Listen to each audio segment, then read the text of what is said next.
அனைவருக்கும் வணக்கம்.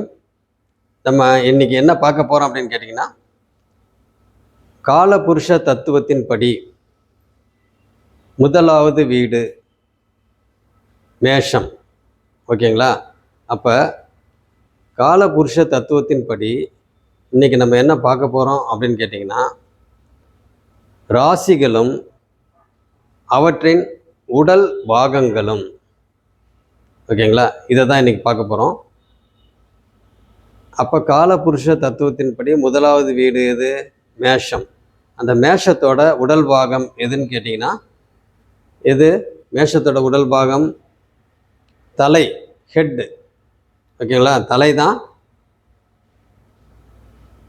மேஷத்தோட உடல் பாகம். சரி, இரண்டாவது ராசியோட வீடு ரிஷப ராசி. அந்த ரிஷப ராசியோட உடல் பாகம் எதுன்னு கேட்டிங்கன்னா, முகம், ஃபேஸ். ஓகேங்களா? சரி, அடுத்தது மூன்றாவது வீடு, மூன்றாவது ராசி எது? மிதுனம். மிதுனத்துக்கு உண்டான உடல் பாகம் எது அப்படின்னு கேட்டிங்கன்னா, மார்பு. ஓகேங்களா? மார்பு. அடுத்தது காலபுருஷ தத்துவத்தின்படி நான்காவது ராசி, நான்காவது வீடு, நான்காவது ராசியோட கடகத்தோட உடல் பாகம் எது அப்படின்னு கேட்டிங்கன்னா, இருதயம்,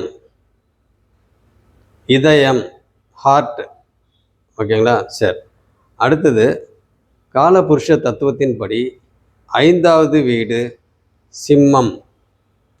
சிம்ம ராசியோட உடல் பாகம் எது அப்படின்னு கேட்டிங்கன்னா, வயிறு.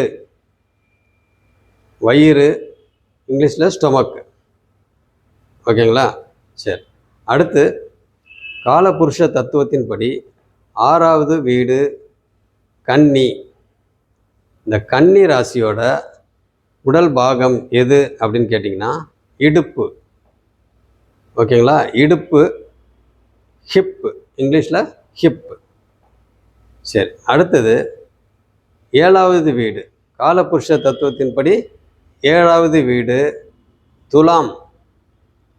அப்போ துலாம் ராசியோட உடல் பாகம் எது அப்படின்னு கேட்டிங்கன்னா, தொப்புள். ஓகேங்களா? சரி, அடுத்தது காலபுருஷ தத்துவத்தின்படி எட்டாவது வீடு. எட்டாவது வீடு, எட்டாவது ராசி எது? விருச்சகம்.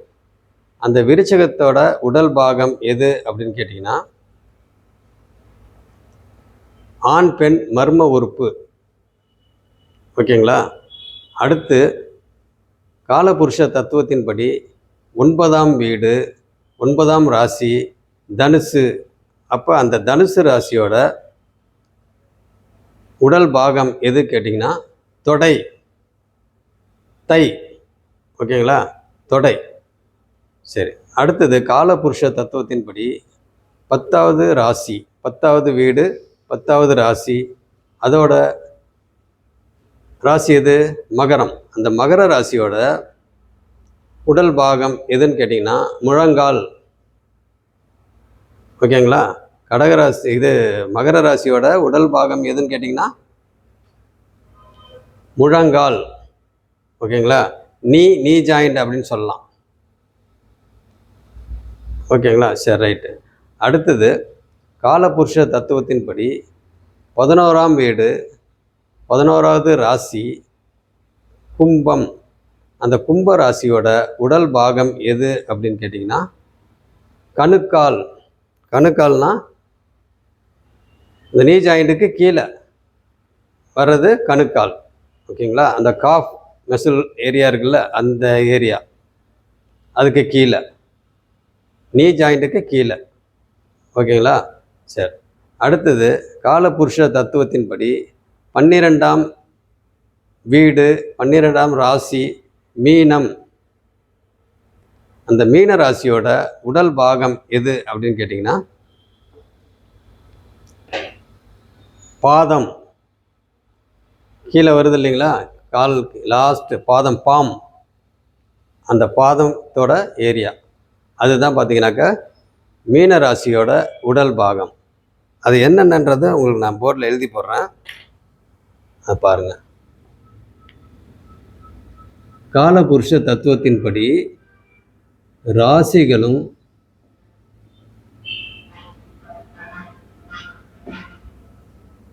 உடல் பாகங்களும்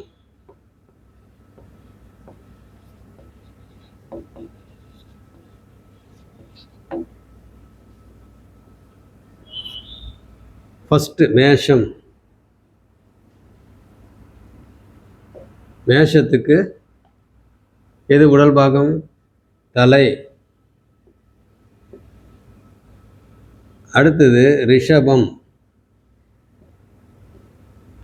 ரிஷபத்துக்கு என்னது? முகம். மிதுனம். மிதுனத்துக்கு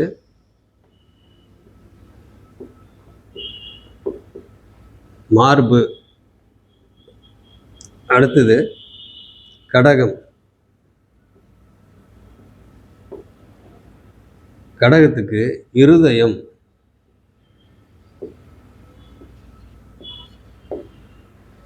இதயம். அடுத்தது சிம்மம். சிம்மத்துக்கு வயிறு. அடுத்தது சிம்மத்துக்கு அப்புறம் கன்னி.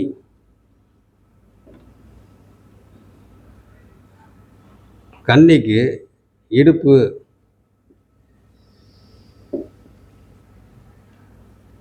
அடுத்து துலாம்.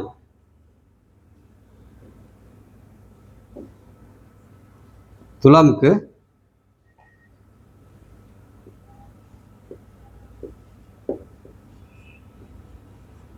தொப்புள். துலாமுக்கு அப்புறம் என்னது? விருச்சிகம்.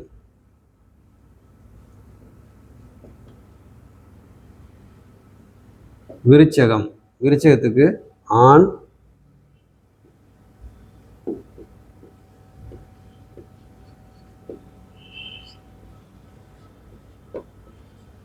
ஆண் பெண் மர்ம உறுப்பு. ஓகேங்களா? அடுத்து விருச்சிகத்துக்கு அப்புறம் தனுசு. தனுசுக்கு தொடைகள்.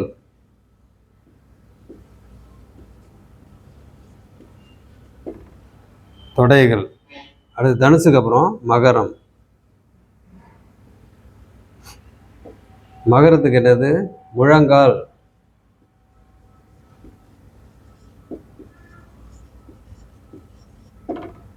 முழங்கால். அடுத்து கும்பம். கும்பத்துக்கு கணுக்கால்.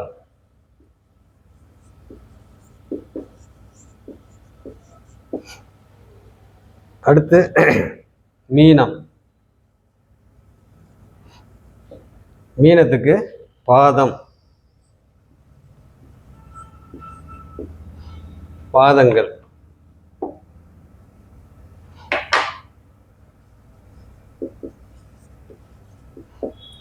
இதாங்க 1 2 3 4 5 6 7 8 9 10 11 12. ஓகேங்களா? அப்போ 12ல் ராசிகளும் உடல் பாகங்களும். ஃபஸ்ட்டு மேஷம். மேஷத்துக்கு தலை. தலை மட்டும் கிடையாது, தலை சம்பந்தப்பட்ட ஏரியா. அடுத்து ரிஷபத்துக்கு முகம். முகம் சம்பந்தப்பட்ட ஏரியா. அடுத்து மிதுனத்துக்கு மார்பு சம்பந்தப்பட்ட ஏரியா. அடுத்த கடகத்துக்கு இருதய சம்பந்தப்பட்ட ஏரியா. சிம்மத்துக்கு வயிறு சம்பந்தப்பட்ட. அடுத்தது கன்னிக்கு பார்த்திங்கன்னா இடுப்பு சம்மந்தப்பட்ட. கும்பத்துக்கு தொப்புள் சம்மந்தப்பட்ட அப்படின்னாக்கா அடிவயிறு.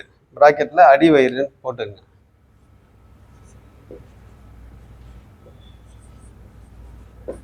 அடிவயிறு. அடுத்தது விருச்சகம். விருச்சகத்துக்கு ஆண் பெண் உறுப்பு. தனுசுக்கு பார்த்திங்கன்னா தொடை, 2 தொடை. அடுத்தது மகரம். மகரத்துக்கு முழங்கால். கும்பத்துக்கு கணுக்கால் சம்மந்தப்பட்டது. இது மகரத்துக்கு முழங்கால் சம்மந்தப்பட்டது. தனுசுக்கு தொடை சம்மந்தப்பட்டது. கும்பத்துக்கு கணுக்கால் சம்மந்தப்பட்டது. மீனத்துக்கு பாதம் சம்மந்தப்பட்டது. இதுதான் பார்த்தீங்கன்னா ராசிகளும் உடல் பாகங்களும். இதை வந்து தெரிஞ்சுக்கணும். பலன் எடுக்கிறதுக்கு இதுவும் ரொம்ப அவசியம். நான் என்னென்ன சொல்லிக் கொடுக்குறேன்னா அது எல்லாமே பார்த்தீங்கன்னா பலன் எடுக்கிறதுக்கு எல்லாமே முக்கியமானது தான். புரிஞ்சுக்கிட்டீங்களா? சரி, இப்போ இதை நீங்கள் பார்த்தா போதும். அடுத்த வகுப்பில் என்னன்றதை நான் பார்ப்போம். ஓகே, இத்தோட முடிச்சுக்கிறேன். நன்றி.